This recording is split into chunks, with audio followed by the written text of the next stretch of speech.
আজি বৰপেটা জিলাৰ 1082 নং ফিঙুৱা প্ৰাথমিক বিদ্যালয়ত প্ৰতি বছৰৰ দৰে এইবাৰ ঈদ উপলক্ষে ছাত্ৰ-ছাত্ৰীসকলক কিছু সামগ্ৰী বিতৰণ কৰে। 1082 নং প্ৰাথমিক বিদ্যালয়ত যোৱা বছৰৰ দৰে এইবেলি শিক্ষকসকলে নিজৰ গাঁঠিৰ ধনেৰে শিক্ষকসকলে সকলো ছাত্ৰ-ছাত্ৰীৰ মাজত কিছু পৰিমাণে সামগ্ৰী বিতৰণ কৰে। যিহেতু সকলো ছাত্ৰ-ছাত্ৰী ইছলাম ধৰ্মাৱলম্বী তাৰ বাবে ছাত্ৰ-ছাত্ৰীক উৎসাহ দিয়াৰ বাবে কিছু সামগ্ৰী বিতৰণ কৰে আৰু এখন বিদ্যালয় যোৱা গুণোৎসৱৰ এ গ্ৰেড পাবলৈ সক্ষম হৈছে। বজালিৰ পৰা সানোৱাৰ হুছেইনৰ ৰিপৰ্ট NS24 ডিজিটেল।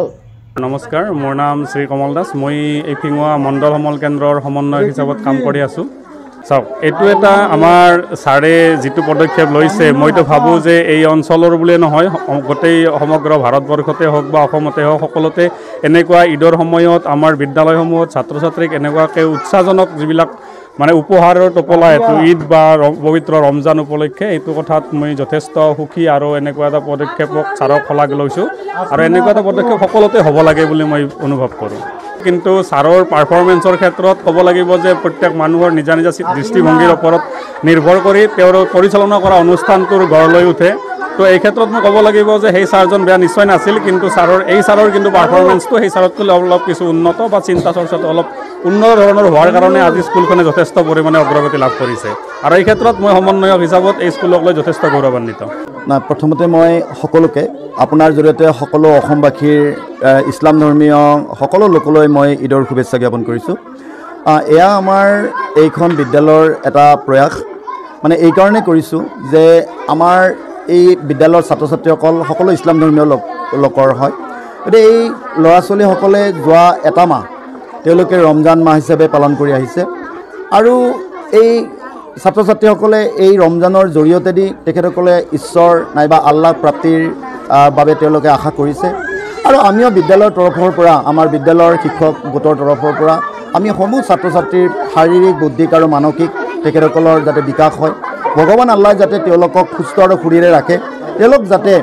এইখন বিদ্যালয় নহয় আন আন বিদ্যালয়ৰ পৰা পঢ়া শুনা কৰি হ'লেও ভাল এজন সুনাগৰিক হ'ব পাৰে, তাৰ কাৰণে ভগৱান আল্লাহে তেওঁলোকক শক্তি প্ৰদান কৰক, তাৰ কামনা আমি কৰিছোঁ। আৰু লগতে এইখন বিদ্যালয়লৈ মই যোৱা 2022 চনত আহিছিলোঁ আৰু 22 চনত আহিয়ে মোৰ এটা প্ৰয়াস আছিল যে এইসকল ছাত্ৰ ছাত্ৰী আমাৰ সন্তান হয়। গতিকে আমাৰ নিজৰ সন্তানসকলে তেওঁলোকে ভগৱান প্ৰাপ্তিৰ কাৰণে এমাহজোৰা সাধনা কৰে, লঘনে থাকে, একো নাখায়। গতিকে আজি সমাগত আৰু হয়তো দুদিন পিছত ঈদ অনুষ্ঠিত হ'ব। গতিকে এই ঈদৰ বাবে আমাৰ বিদ্যালয়ৰ তৰফৰ পৰা ছাত্ৰ ছাত্ৰীসকলক দিবলৈ আমাৰ একো নাই বিশেষ, আমাৰ আছে অশেষ মৰম আৰু তেওঁলোকলৈ আশীৰ্বাদ। কিন্তু তথাপিও যিহেতু এটা মাহ তেওঁলোকে ৰমজান পালন কৰিলে, তেওঁলোকে হয়তো যিদিনাখন ঈদ হ'ব মই জানিব পাৰিছোঁ যে এই ঈদৰ দিনাখন ভগৱান প্ৰাপ্তিৰ কাৰণে যি নামাজলৈ যায় তাৰ প্ৰাকখনত তেওঁলোকে কিছু বস্তু মুখত দি যাব লাগে। গতিকে এই যিখিনি সামগ্ৰী তেওঁলোকে মুখত দি নামাজলৈ যাব লাগে, ঈশ্বৰ প্ৰাপ্তিৰ কাৰণে বা আল্লাহ প্ৰাপ্তিৰ কাৰণে যাব লাগে, গতিকে সেই যৎকিঞ্চিত বস্তুখিনি মই দিয়াৰ কাৰণে আমি শিক্ষাগুৰুসকলে প্ৰয়াস কৰিছিলোঁ। এইকাৰণে কৰিছোঁ যে তেওঁলোকে যাতে আমাৰ এই বিদ্যালয়ৰ আমাৰ সন্তানসকলে যাতে আমি যৎকিঞ্চিত আগবঢ়োৱা খাদ্যখিনি খাই যাতে ভগৱানক লাভ কৰিব পাৰে, তাৰ কাৰণে এটা আশীৰ্বাদ স্বৰূপেহে আমি এই কাৰ্যসূচীখিনি সমাপন কৰি আহিছোঁ। আৰু খুবেই ভাল লাগিছে এইটোৱেই কাৰণত যে আমি যোৱাবেলি মই যেতিয়া এই বিদ্যালয়লৈ আহিছিলোঁ, প্ৰথম অৱস্থাত আহি দেখিছিলোঁ যে এই বিদ্যালয়খনৰ গ্ৰেড B আছিল। যোৱাবেলি আমি বহুত চেষ্টা কৰিলোঁ, আমি 1 মাৰ্কৰ কাৰণে আমি A+ নাপালোঁ আৰু এইবাৰ আমি খুব গৌৰৱেৰে ক'বলৈ বিচাৰিছোঁ যে এইবাৰ বিদ্যালয়খনে আমি A+ লাভ কৰিবলৈ সক্ষম হৈছোঁ। গতিকে A+ গ্ৰেড লাভ কৰাৰ লগে লগে আমাৰ বিদ্যালয়ৰ ছাত্ৰ ছাত্ৰীসকল উৎফুল্লিত হৈ পৰিছে, আমি উৎফুল্লিত হৈ পৰিছোঁ আৰু আমি ভাবিছোঁ যে এই A+ গ্ৰেড যাতে আমি অব্যাহত ৰাখিব পাৰোঁ, যাতে ছাত্ৰ ছাত্ৰীসকলৰ মনবিলাক সুস্থ হৈ থাকিব পাৰে, তেওঁলোকে যাতে বিদ্যালয়লৈ নৈমিত্তিকভাৱে তেওঁলোকে আহিব পাৰে আৰু তেওঁলোকৰ যাতে পঢ়া শুনা এইবিলাক যাতে আমি সুন্দৰভাৱে তেওঁলোকক শিক্ষাদান কৰি এইখন বিদ্যালয় আকৌ উন্নতিৰ দিশত আগুৱাই লৈ যাব পাৰোঁ, তাৰ কাৰণে এনেকুৱা এটা প্ৰয়াসেৰে আমি চেষ্টা কৰিছোঁ যে যাতে ছাত্ৰ ছাত্ৰীসকল কেতিয়াও নিৰাশ নহয়, তেওঁলোকে যাতে খাদ্যৰ অভাৱতে হওক বা শাৰীৰিক কিবা ইত্যাদিৰ অভাৱতে হওক তেওঁলোকে যাতে বিদ্যালয়লৈ নোহোৱাকৈ নাথাকে। আমি বিদ্যালয় অহাৰ কাৰণে সকলো ছাত্ৰ ছাত্ৰীকে অহাৰ কাৰণে বিভিন্ন ব্যৱস্থা গ্ৰহণ কৰিছোঁ। গতিকে এইখিনিয়ে, বিশেষ একো নাই। আমাৰ তৰফৰ পৰা আমি আন্তৰিকভাৱে তেওঁলোকক শুভেচ্ছা জনাইছোঁ যাতে অনাগত ঈদত এই আমাৰ বিদ্যালয়ৰ তৰফৰ পৰা যিখিনি আমি তেওঁলোকলৈ অন্ন আগবঢ়াইছোঁ এইখিনি যাতে গ্ৰহণ কৰি এইখিনি যাতে খাদ্য খাই তেওঁলোকে যাতে আল্লাহ ভগৱানৰ প্ৰাপ্তি লাভ কৰিব পাৰে আৰু তেওঁলোক যাতে সদায় সুস্থ শৰীৰে আমাৰ বিদ্যালয়লৈ আহি এজন সুনাগৰিক হ'ব পাৰে তাৰ কাৰণে মই ভগৱান আল্লাহৰ ওচৰত তেওঁলোকক দোৱা কৰিবলৈ অনুৰোধ জনাইছোঁ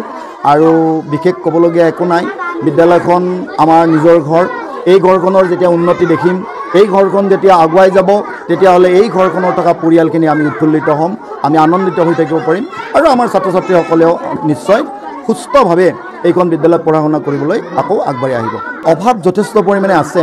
আজি ক'বলৈ খুব সুখী হৈছোঁ যে আমাৰ বিদ্যালয়খনৰ আমি আন্তঃগাঁথনিৰ ক্ষেত্ৰত আমি যদিও চৰকাৰীভাৱে আমি অনুদান লাভ কৰিব পৰা বিশেষভাৱে লাভ কৰা নাই যৎকিঞ্চিত লাভ কৰিছোঁ আৰু সেইখিনিৰ লগত ৰাইজৰ সহযোগত শিক্ষাগুৰুসকলৰ সহযোগত মই যিখিনি কৰিব লাগে সেইখিনি কাম কৰিবলৈ গৈ আছোঁ আৰু কৰিছোঁ ইতিমধ্যে ৰাইজৰ যথেষ্ট ধন বৰঙণি আমি বিদ্যাঞ্জলিত লাভ কৰিছোঁ যোৱাবেলি এইবেলি আমি লাভ কৰিবলৈ তেনেধৰণৰ আমাৰ সভা অনুষ্ঠিত হোৱা নাই আমি অনাগত দিনত সভা অনুষ্ঠিত কৰিম কিন্তু অতি দুখৰ বিষয় যে যোৱা জানুৱাৰী মাহত আমাৰ এই বিদ্যালয়খনত অকস্মাত আমি কোনো নথকাৰ সুযোগ লৈ আমাৰ পাঠশালা বিদ্যুৎ সংমণ্ডলৰ অধীনৰ কোনোবা এজন কৰ্মচাৰীয়ে আমাৰ বিদ্যালয়ত ৱালেৰে প্ৰৱেশ কৰি আমাৰ বিদ্যালয়ত মই নতুনকৈ এটা ইয়াত মিটাৰ লগাইছিলোঁ মিটাৰটো লগোৱা বেছি দিন হোৱা নাছিল